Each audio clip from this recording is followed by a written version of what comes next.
When we're just getting started with Alert Stratus and we're ready to start using the projects entity in this system, there are a couple of different components of the software that need to be configured before we can start to really use this entity. So some of them are Alert Stratus configurations that need to be made, or some are just standard CRM functionalities that need to be configured before we can start to use this entity.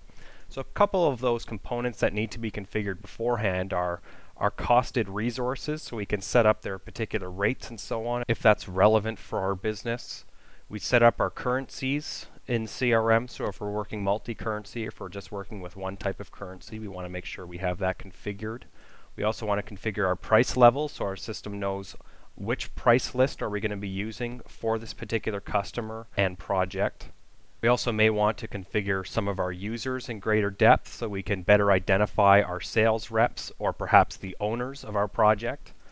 Also want to configure our coverage code so the system knows what dates and what hours of the day are going to be perhaps a normal rate and what hours are going to be an overtime rate or a holiday rate.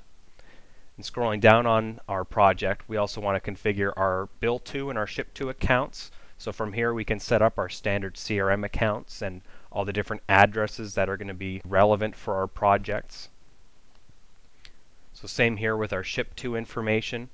And then the last piece we'll want to make sure that we take the time to configure are all of the different cost codes in the system. So the cost codes are really the internal costs that we expect to be accumulating costs against. So that would be things like labor and travel, and perhaps we also want to track non-billable labor or non-billable support. We can also choose to set up subcontractor cost codes and so on as well.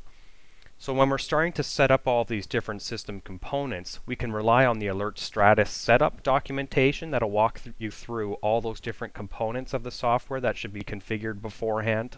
We can also rely on the Self-Paced Learning Center on the Alert Stratus website, where you can go through all the components on the Alert Stratus setup and watch a couple short tutorial videos as well.